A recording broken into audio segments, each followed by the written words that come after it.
Гипертония жогорку кан басым оорусу. Бул оору менен улгайып калган гана адамдар ооруп келсе, бүгүнкү күндө дал мына ушул илдетке жаштар дагы чалдыгып жатат. Эмне үчүн? Бул оорунун алдын алуу үчүн биз эмнелерге көңүл бурушубуз керек? Ушул жана башка суроолордун тегерегинде бүгүн биз маектешебиз. Саламатсыздарбы? Бул Илим Билим каналы, Ден соолук программасы. Аны мен Сейит Амираев алып барам. Демек, ардактуу телекөрүүчүлөр, бүгүн 40 мүнөт бою биз менен бирге болуп, дал мына ушул тема боюнча эгерде сиздерде кандайдыр бир суроолор жарылса, сөзсүз түрдө байланышка чыксаңыздар болот. Байланыштын телефондору 032 22 код аркылуу 244 87 номери жана ошондой эле WhatsApp номери дагы иштейт 0508 87 88 97 номери. Анда студиянын кадырлуу конокторун мен сиздерге тааныштырып өтсөм. Уринца Уметалиева, Ош шаардык үй-бүлөлүк дарыгерлер борборунун 1-чи филиалынын кардиолог дарыгери. Жана ошондой эле кийинки коногубуз Бактияр Абдурайым уулу, Ош областаралык бириккен клиникалык ооруканасынын кардиолог дарыгери жана аудиторияга шаарыбыздын тургундары келип отурат. Саламатсыздарбы? Студиябызга кош келипсиздер. Мына ушул гипертония оорусу эмне жана ошондой эле дүйнөдө, биздин өлкөдө дал мына ушул оору боюнча статистикага токтолуп кетсеңиздер. Бул гипертония оорусу деген бул кан басымынын жогорулаган ооруну гипертония оорусу деп аталат. Эң кеңири таралган оорулардын ичинен эң кеңири таралган оору болуп эсептелет. Эми дүйнө жүзүндө бир 30% калктын өлүмү ушул гипертония менен байланыштуу болсо, биздин Кыргызстанда 40% адамдардын өлүмү ушул гипертония оорусу менен же кан басымынын жогорулашы менен байланыштуу болот. Эми гипертониянын кандай себептери деп сурап жатасың, Бул өзү деги кандай оору? Демек кан басымы көтөрүлүп кетет. Кан басымы көтөрүлүп кетет, ооба. Кан басымы көтөрүлүп кетет. Эми кан басымы көтөрүлүшүн нормалдуу кан басым деп аталат. 140-90 ылдый, мисалы үчүн. 120-80 бул оптималдуу кан басымы дейт, эң жакшы кан басым деген.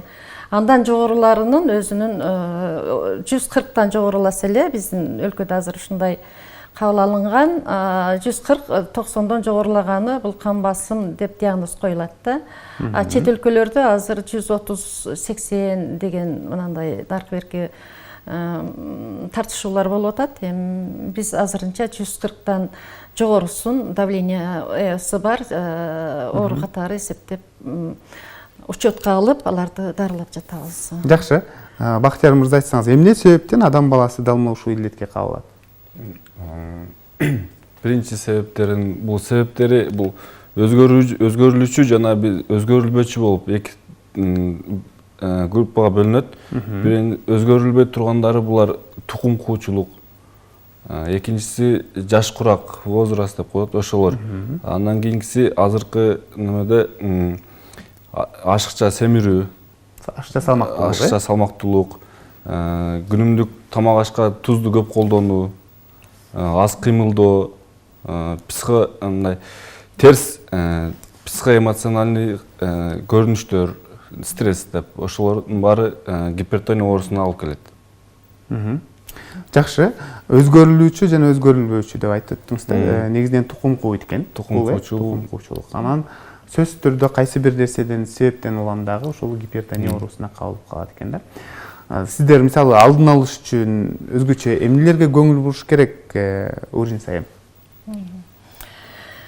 Бул гипертониянын алдын алыш үчүн эми жана Бактияр айтып кетти, өзгөрүүсүздү биз өзгөртө албайбыз, ал ошол боюнча кетет. Анан кийинкилери ушул жана айтылды, салмакты азайтуу, рациональный питание деп коет, же ошол тамакты баягы өтө майлуу тамак жейлбей, тузун аз салып тамак жөө, мөмө жемиштерди көп жөө, кыймылды көбөйттүү. Кээ бир биздин адамдарыбыз аз кыймылдап калды азыр, өзүңөр билип. Бардыгы эле машинада отурат дагы, үйгө келсе дагы, айрыкча эркектер. ошолордагы ошолорду эме кармаш керек да. Анан ошол убакта гипертониясы оор менен ооругандар азыраак суу ичиш керек дегендей. Кээ бир гипертониясы барлар өздөрү билбегендер бар, билбей жүрө беришет. Ошон үчүн бир жылда бир жолу жаш болобу, кары болобу давлениясын өлчөтүп туруш керек. Жакшы. Бул илдет мисалы жашы улгайганда калып калышы мүмкүн деп айтып калдыңыздар да. Мисалы бизди көрүп жаткан бардык эле көрүүчүдө ушундай суроо пайда болсо керек. Мисалы мен деле төмөнкү кан басым менен жүрөм да. Дайымачы анан мага деле ушундай күтүүсүздөн ушул илдетке калып калышым мүмкүнбү деген суроочу. Же болбосо мисалы төмөнкү кан басым менен жүргөндөр бул ооруга такыр жолукпайбы, ушул боюнча айтсаңыз. Суроо жакшы суроо. Эми өзү негизи кан басымы бир күндө бир нече жолу өзгөрүп турушу мүмкүн. Бир эле 120да, 120-80де жүргөн адам мисалы үчүн ошол эле нерседе жүрө бербейт да. Мынандай кичине жанагындай эмоциональный бир убактар болуп калат да. Ошондой бир коркунуч, же кубануу, ушул убакта дагы кан тамыры кан басымы көтөрүлүп кетиши мүмкүн. Ошондой эле кээде бир кечинде мындай кечирээк жатып, көбүрөөк тамактанып алса эртең менен дагы давлениясы кан басым көтөрүлүп кетиши мүмкүн. Анан эми аны эле ошол бул ооруп калды деген алда эме эмес да, туура эмес. Анан ошондой эле эми жаштарда дагы азыр жана айтып кеттим, давлениясы көтөрүлгөндөр азыр көбөйүп атат. Ошол эле жаңы биринчи причиналардан жана айтып кеттиң, тамеки чегүү деп.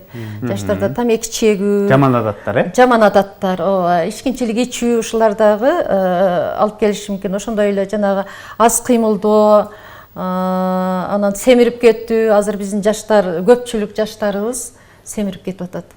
Себеби эмнеде? Себеби туура эмес тамактанууда болуп атат. Ушул нерселер жаштарда причина болушу мүмкүн. Баягы өзгөрүүсүз себептен тышкары деп наследство кетсе, эми өзгөрүүсүз деген наследственный фактор деген болуп айтылат да. Жакшы. Саламатсыздарбы? Менин апам 55те кан басым оорусу менен ооруп, дайыма дары-дармек ичип жүрөт. Анан менде дагы ушул оору болуп калышы мүмкүнбү? Мен кантип бул оорунун алдын алышым керек? Жашым 25те деп калтырыптыр да. Чындыгында мисалы апасы ооруса же атасы ооруй турган болсо, балада дагы ушундай кооптонуу болот экен да. Анан мен да ушул ооруга чалдыгып калбаш үчүн мен кантип өзүм коргонушум керек дейт, алдын алышым керек дейт.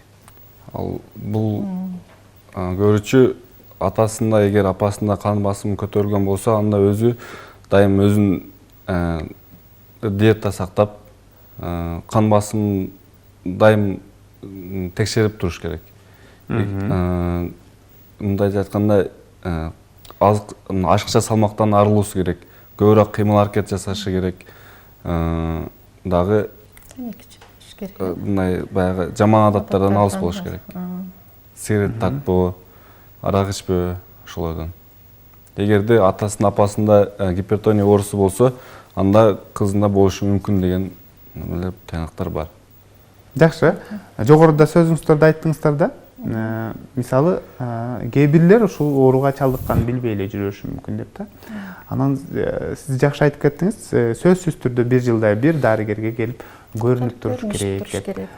Чындыгында бул жакшы кеңеш. Анан кандай учурда сиздерге кайрылыш керек? Мисалы, кээ бирлер башы ооруп атса, же кандайдыр бир өзүн жаман сезип атса деле жүрө бергени бар да. Ошондо сөзсүз кайрылыш керек. Бул гипертония оорусунун өзү кандай белгилерди берет деби? Белги бербеши да мүмкүн да. Белги бербей кадимкидей жүрө бериши мүмкүн. Өтө жогорулап келсе, кээ бир убактарда баш ооруп калышы мүмкүн. Өзүн баягы кичине мындай раздражительный деп коет. Өзүн жаман сезип, кээ бир нерселерди жаман кабыл алып, ушундай убактарда давлениясы көтөрүлүп кетиши мүмкүн. Ошондойда сөзсүз түрдө дарыгерге кайрылыш керек. Себеби билбейт да өзү барбы, жокпу. Мына биздин айткан советибиз ошол да, сөзсүз кайрылыш керек. А так көпчүлүк убакта бул оору ошо үнсүз өлтүргүчтө деп коет.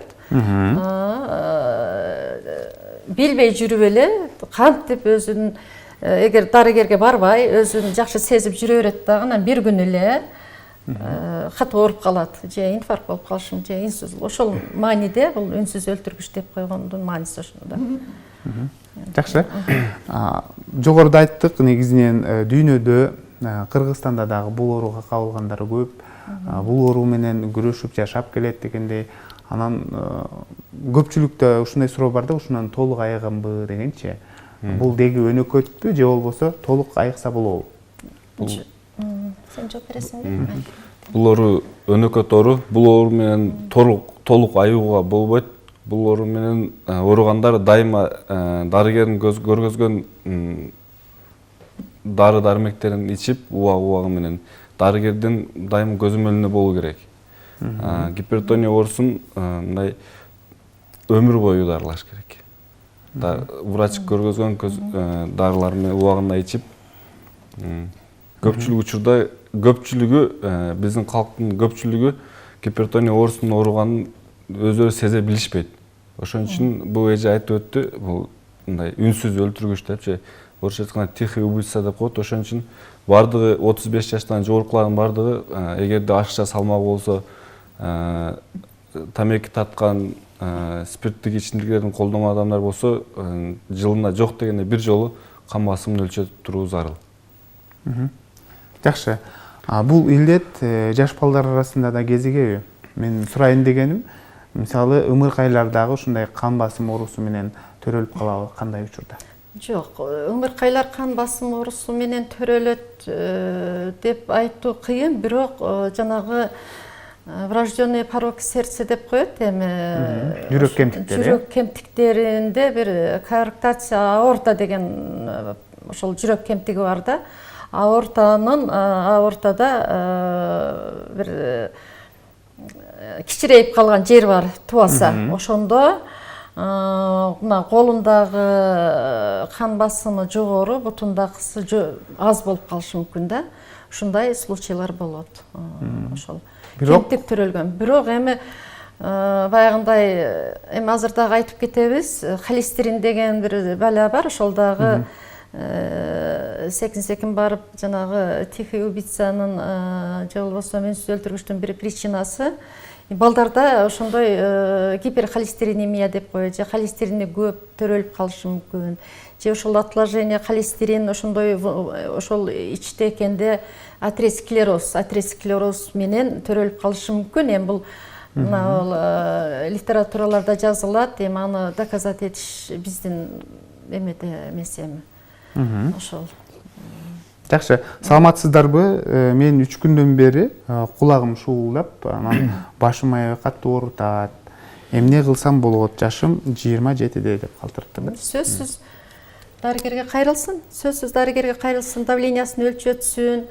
Анан ошондой эле ошол башта жана атеросклероз оорусу бар да, атеросклеротический кардиосклероз, атеросклероз баштын кан тамырларынын атеросклерозу деп коет. 22 жашында ошондойлор болуп калышы мүмкүн.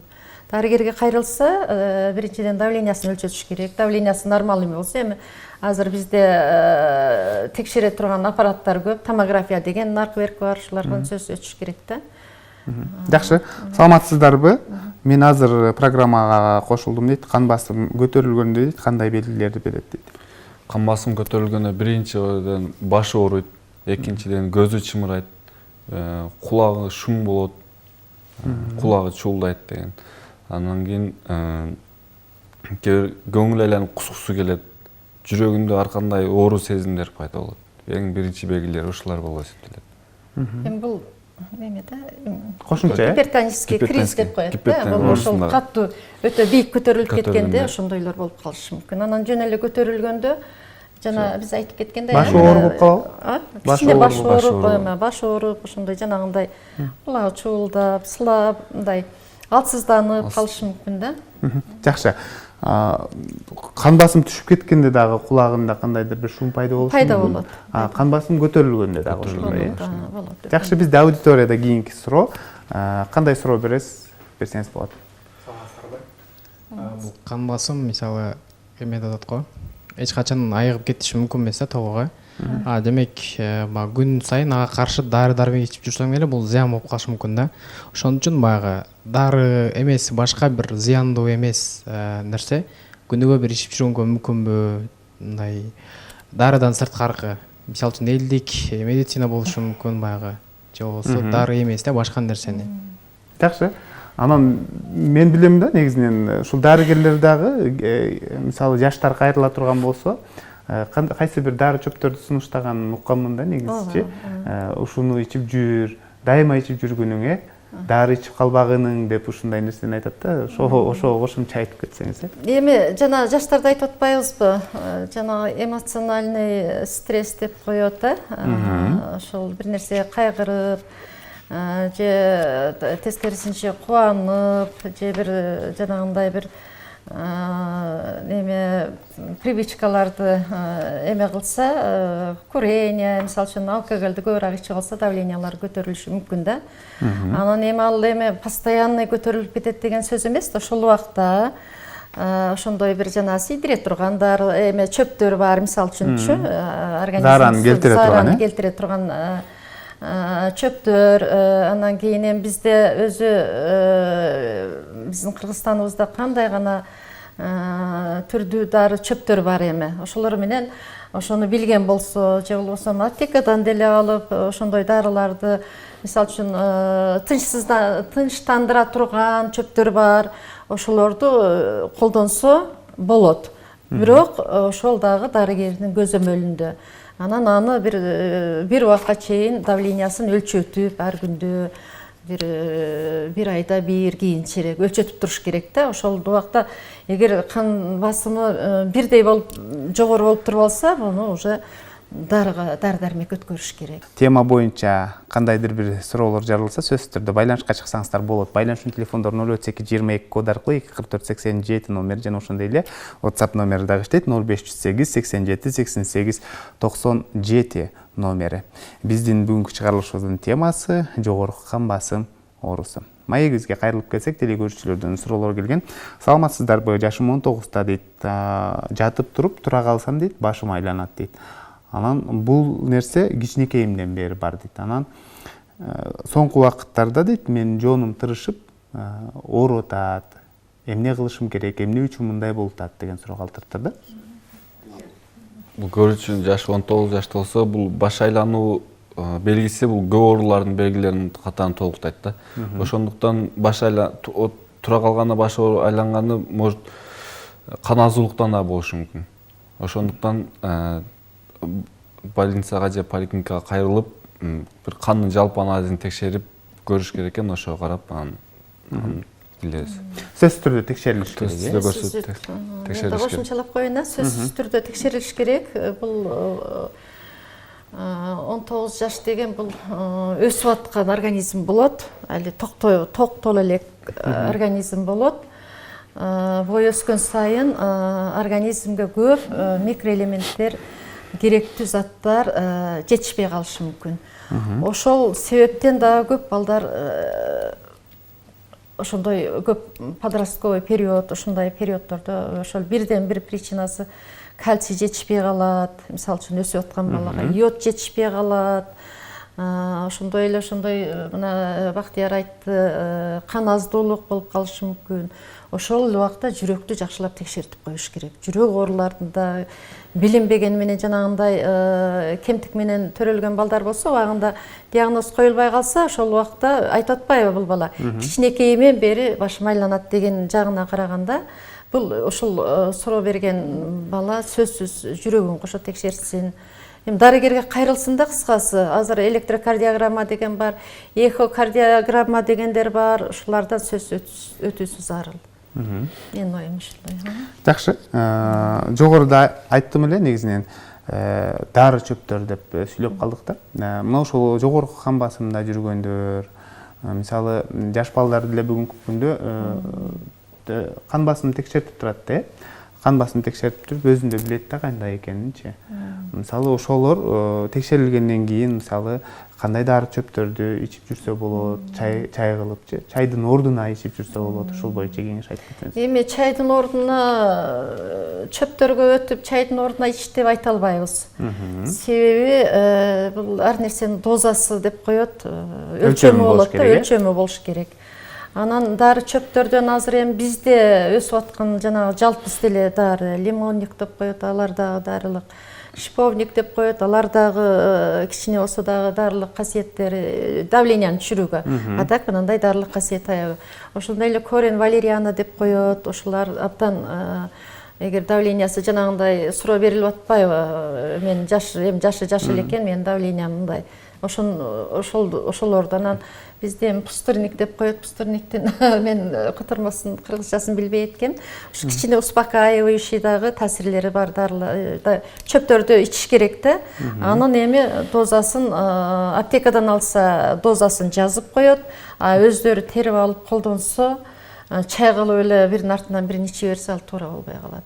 Сөзсүз түрдө дарыгер жазып бериш керек. Дарыгер жазып бериш керек, ошол сөзсүз түрдө дарыгердин жазып берүүсү менен анан кийин дарыгердин көзөмөлүндө ичиш керек. Жакшы. Анан бүгүнкү күндө бул өнөкөт оору болгондуктан биздин эл, коомчулук мисалы сакайып кетсем, анан өзүмдү ушунчалык жакшы сезип жүрсөм деген ушундай максатта элдик талаптарга барат. Ошол эле учурда биодобавкалар чыгып кетти. Ошол баттардан ар кандай дары-дармектерди алып ичип көрүшөт да. Сиздер дарыгер катары эмне дейт элеңиздер? Алар аны мисалы ушул жол туурабы деги? Бул жол тег эле туура эмес. Эгерде дарысыз гипертонияны гипертония өзү жоголбойт. Ошол дары бир кынамды кармап турат. Анан эми кошумча мисалы үчүн биодобавкалардан витамин, наркоберг болсо кошумча ичсе боло берет. Каршылык жок. Анан табыптардын көзөмөлүнө биз медиктер каршыбыз. Себеби табыптар деле жанагы мен айткандай чөптөрдү бериши мүмкүн, убактынчалык таасир бериши мүмкүн диета менен кошо кылса. Бул гипертония оорусу жанагы өнөкөттүү оору деп атпайбыз биз, хронические заболевания деп коет. Бул дары сөзсүз дары ичиш керек, только ошол дарыгердин эмеси боюнча, жазып бергени боюнча. Анан ошону контролдош керек. Анан бир эле дары бардык адамдарга эле жага берет деген сөздү мен кошумча эле буну сурооңдон тышкары жооп берип коеюн, ал да туура эмес. Ар бир адамдын өзүнө жараша дары, ошо өзүнө жараша дозасы болот. Бир эле адам мисалы үчүн жогорку давленияда азыраак дары ичиши мүмкүн.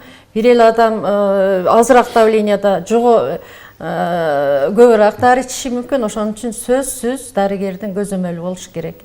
Анан аны ичпей койсо, эң зыяны ушул ичип жүрүп ичпей койгон. Ичип жүрүп бир давлениясы бир кынамда жүрө берет, ал жашай берет. Канча деп коет, 80-90го чейин давлениясы менен дары ичип жашагандар көп. Табыптарга мен каршымын. Жакшы. Кийинки суроо телекөрүүчүдөн саламатсыздарбы? Вторичный гипертония деген түшүндүрүп бериңиздер. Мен кан басымдын экинчи көрсөткүчү 100 болуп кетет, ошол учурда мен калтырап кетем дейт. Эмне кылышым керек деген суроо. Бул көрүүчүнүн суроосуна жооп берет. Вторичный гипертония деген бул кандайдыр бир оорунун натыйжасында бул давление көтөрүлүшү мүмкүн да.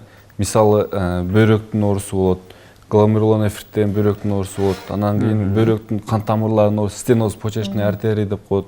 Ошондон давлениясы көтөрүлүшү мүмкүн. Же болбосо бөйрөктүн үстүндө жайгашкан без бар, надпочечник, ошол феохромосистема деп коет. Ошондо давление көтөрүлүшү мүмкүн.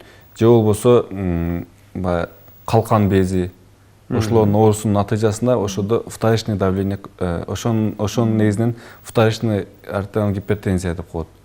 Ошондо өзү айткандай экинчи бизде биринчи давление систолдук артериалдык кан басым, экинчиси диастолдук кан басым деп коет. Ошол вторичный артериалдык гипертензияда ошол экинчи көрсөткүчү бийик көргөзөт. Жакшы. Демек, кайсы бир оорудан улам дагы Оорудан кан басым оорусуна калып калышы мүмкүн экен, жогорку кан басым оорусуна. Анан ошол бейтаптар ошол ооруларына сакайса, кайра эле ордуна түшүп. Жакшы. Кийинки суроо, саламатсыздарбы? Ар дайым дейт, кан басымды текшерткенде бир колум башка, бир колум башка чыга берет дейт. Анан айырмачылыгы мындай, айырмачылыгы көп дейт да. Эмне үчүн? Биринчи негизинен биринчи кан басымды туура өлчөш керек. Бизде өзүнүн баандай немелер болот. Бизде көбүнчө басып келгенден кийин сразу кан басымын өлчөй койсо, анда кан басым бийик көргөзүшү мүмкүн. Же болбосо кофе ичкенден кийин, же болбосо эркек адамдар сигарет тарткандан кийин, ошол убактан жок дегенде бир 10-15 минуттан кийин бейтап тынч абалга келгенден кийин столго отургузуп, анан кан басымын өлчөө керек. Бирок адам басып келгенде сразу өлчөсөң, давлениясы, кан басымы бийик көргөзөт. Ошондуктан бирок оң кол менен сол колдун айырмасында 5-10 мм сымап мамычасында айырмачылыгы болот нормада. Эгерде көп болсо эмне кылыш керек? Көп болсо, анда жүрөктүн бир оорусу бар, аортанын клапаны жетишпестиги болсо, ошондо дагы экөөнүн разницасы көп чыгып калышы мүмкүн. Экөөнүн ортосунда пульсовый давление деп коет, ошол разница айырма берип калат. Ошон үчүн ЭХО деген аппарат бар, ошого бир түшүп текшерүүдөн өтүп коюу керек. Жакшы, кийинки суроо, саламатсыздарбы? Остеохондроздондагы кан басым көтөрүлүшү мүмкүн деген суроо калтырды да. Остеохондроздондагы көтөрүлүшү мүмкүн, өтө бийикке көтөрүлбөйт. Өтө бийикке көтөрүлбөйт. Мындай случайлар көп. Көтөрүлүшү мүмкүн, кыскасы. Эми остеохондрозду лечение кылгандан кийин ал давление өзү калыптанып калат. Кан тамырлар кысылып, ошонун таасири давленияга болушу мүмкүн. Жакшы. Дал мына ушул кан басым оорусун бүгүнкү күндө кантип дарылап жатасыздар? Мисалы, дарылоого дагы жыл сайын жаңылыктар кирип турат да, ушул боюнча айтып берсеңиз. Негизинен гипертония оорусунун дарылоонусу эки түргө бөлүнөт. Биринчиси дарылоо, дарысыз ыкмасы, экинчиси дарылоо ыкмасы. Эгерде гипертония оорусунун башталкы стадиялары болсо, анда дарысыз ыкма менен дарылайбыз. Биринчиден диета сактайт. Диета жашоонун сергек мүнөзүнө өтүү керек адам баласы. Туздуу тамакка, күнүмдүк тамакта туздун көлөмү 5 мг ашпашы керек. Эгер ашыкча салмак болсо, ашыкча салмактан арылуу керек. Күнүнө жок дегенде 35-40 минутта физик упражнение, көнүгүүлөрдү жасаса болот. Сууга сүзсө болот. Баягы тамеки таткандар болсо, тамекисин чекпөө керек, арак ичпеш керек. Эң негизгиси диета. Курулган, туз ачуу, майлуу тамактар болбойт. Көбүнчө күнүмдүк рационго жашылча өсүмдүк, жашылча жемиштерди көбүрөөк колдонуу керек. Бул дарысыз дарылоо ыкмасы болот. Эгерде буга натыйжа бербесе, же болбосо дарылоо ыкмасына өтөт. Анда ал бейтаптын давлениясын көрүп, ошого карап өзүнүн кан басымын төмөнөтүүчү дарылар бар, өзүнүн группалар, ошого карап дарыларды беребиз. Бирок дары ичкен адам сөзсүз диета кармоо керек. Если канчалык дары көп дозада ичкени менен диета режим сактабаса, анда таасири жок болбойт. Диета биринчи орунда туруш керек. Жакшы. Сиздерге сөзсүз түрдө жатып дарыланабы, же болбосо үйүндө эле дарыланса болот? Өзүнүн негизи гипертония оорусу амбулатордук түрдө дарыланат. Үйүндө дары ичип, диета сактап. Эгерде бизге стационарга кабыл алабыз, эгерде үйдө канчалык дарыланып, дарын ичсе, давлениясы түшпөсө, же болбосо кандайдыр бир кабылдоолордун белгилери болсо, ошондо стационардык түрдө дарылоого мажбур болот. Жакшы, Үрүн сайым айтсаңыз, дал мына ушул илдет менен жашап келе жаткан бейтаптар кайсыл тамактардан таптакыр баш тартып коюш керек? Ушу эң биринчи тамекиден такыр баш тартыш керек. Эркектер тамеки чеккен болсо, спирт ичимдиктеринен такыр баш тартыш керек. Жанан майлуу ич май салынган тамактардан такыр баш тартыш керек. Ич май, жана койдун майлары, эми баягы чучук, наркы дейбиз, ошолорду ашыкча жебеш. Эми этти жебей койбо дебейбиз, этти желет. Койдун этин жесе болобу? Койдун этин, кара этин жей берет. Шорпосун биз медиктер каршыбыз. Ага бүт холестериндер чыгып, баягы май болуп, үстүндөгү майлар баары эле холестерин да. Демек, жаныбарлардын майын такыр жебеш керек экен, мисалы эчкиники болсо деле болбойт экен да? Болбойт. Эчкиники айрыкча болбойт. Жакшы, ушул нерселерге көңүл буруп, анан спорт менен машыгыш керек, сергек жашоо образында жашаш керек деп айтып калдыңыздар да. Бул жерде телекөрүүчүдөн суроо келиптир, саламатсыздарбы? Менин кан басымым жогору жүрөт дейт, оор атлетика менен машыгам дейт, улантып өрсөм болобу дейт. Бул учурда кандай кеңеш берет элеңиздер? Оор атлетика. Сен мейли жооп берерсиң. Эгерде кан басымы жогору бийик болсо, анда оор атлетика менен машыкпай эле койгонго биз сунуш беребиз. Эмне үчүн? Эмне үчүн? Эгерде бийик кан басымда жүрөккө күч келип калышы мүмкүн. Аттым эле нагрузкада. Демек, бул ооруга кабылгандар спорттун жай түрлөрү менен, жеңил түрлөрү менен сууга сүзүү машыккан дурус экен. Сууга сүзүү дагы эмне?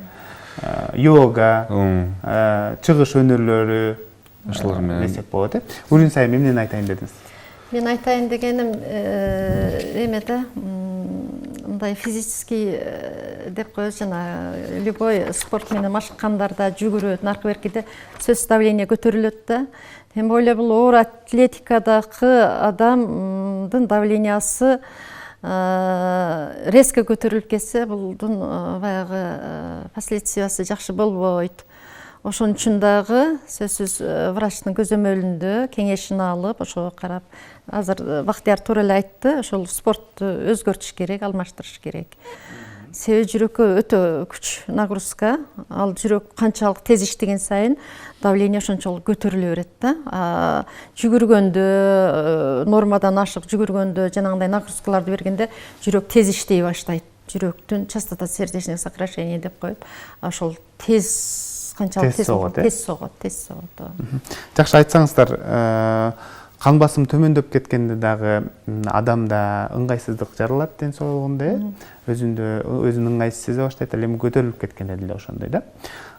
Кимиси жакшы, кан басым төмөн жүргөн жакшы, коркунучтуу, же болбосо жогору жүргөн коркунучтуу. Эми экөө деле жакшы эмес, чындыгындачы, түшүп кеткенде. Коркунучтуу эмес деген. Ал деле кээде коркунучтуу болот, резко эмеси түшүп кеткенде, морокко баягындай жыгыл түшүшү мүмкүн, наркы берканын деле өзүнө жараша коркунучу бар. Бирок эми баягы кээ бир категория адамдар бар да, ушундай адамдар, топ адамдар бар. Ушулар мисалы үчүн 90-60-та жүрөт, 90-60-та. 160, 90-60 булар үчүн норма. Анан ал жогорулап кетип 120-ны көтөрө албагандар бар да. 120-га көтөрүлгөндө бул уже ошон үчүн ар бир адам өзүнүн давлениясын билиш керек. Сөзсүз. 130 эмеде мен практикамда болду. Ошол 130-да жанагындай гипертонический криз бергендер, кризге окшогон симптомдор болгондорун көрүп, ошону түшүргөндөн кийин өзүнүн баягы мурдак абалына келгендер бар да. Ошон үчүн сөзсүз меники низкий эле, ана мынандай эле дебестен сөзсүз өлчөтүп туруш керек жана мен айткан. Жакшы, бул оорудан мисалы аба алмаштырып дагы кутулса болобу? Жок. Жер которуп дегендей. Мисалы мен шаарда жакшы жүрөм десе, кээ бирлер айтат, мен айылда жакшы жүрөм, же болбосо чет өлкөдө жакшы жүрөм дегендей да. Кандай погода жакшы? Бу да погода эмес, мында башка айтканда аба, мисалы толуу райондордо көпчүлүк элдердин давлениясы көтөрүлөт да. Бийик жүрөт, бийик тоолуу. Ошол адамдар шаарга түшкөндө кайра артериалдык кан басымы нормалдашып калышы мүмкүн. Ошон үчүн баягы мисалы бизде толуу райондор, Чоң Алай району кирет. Ошо ал жакта аба тыгыздыгы мындай кандай десем аз мындай тыгыз болгондуктан давлениясы көтөрүлөт да. Бирок немеси кандай десем алмаштырса болот. Болот, мисалы кээ бирлер айтат, мисалы Орусияда мен өзүм жакшы сезип жүрдүм. Ушул жака келгенде эле ушул кан басым бир аз кыйнап коет дегендер бар да. Ысык дагы өзү ысык абанын температурасынын жогорулашы да кан басымга таасири болот. Салкын жерге барса өзүн жакшы сезип калышы мүмкүн. Ошол убакта ушул дагы эле болсо дарысын ичиш керек, только дозасын кичине контролдоп коюш керек да. Анан такыр эле таштап атып эле мен сакайып кеттим деген сөз эмес да болгон. Жакшы. Анан ушул ооруга кабылгандар мисалы бир дарыны эгер дарыгер жазып берсе, ошону 10 жылдап ичкендер бар да. Ошону алмаштырып туруш керекпи же болбосо бир дарыны эле ичип тура берген дурусбу? Кыскача. Бир дарыны эгерде ал дары таасир берип өзүн жакшы сезсе, ал дарыны ичип жүрсө болот. Эгер таасир бербесе, алмаштырыш керек же болбосо башка кошумча дарыларды колдонуш керек. Жакшы. Ардактуу телекөрүүчүлөр, бүгүн бизде конокто Уринса Умиталиева, Ош шаардык үй бүлөлүк дарыгерлер борборунун 1-филиалынын кардиолог дарыгери жана ошондой эле Бактияр Абдырайым уулу, Ош областаралык бириккен клиникалык ооруканасынын кардиолог дарыгери жана шаарыбыздын тургундары болду. Силерге рахмат айтабыз, атайын убакыт бөлүп, жалпы телекөрүүчүлөргө жакшы кеңештерди айтып өттүңүздөр. Ишиңиздерде ийгиликтер болсун. Ушун менен Илим жана билим телеканалынын Ден соолук программасы өз соңуна келип жетти. Аны мен Сейит Амираев алып бардым. Кайрадан эфир аркылуу амандашканча сак саламатта туруңуздар.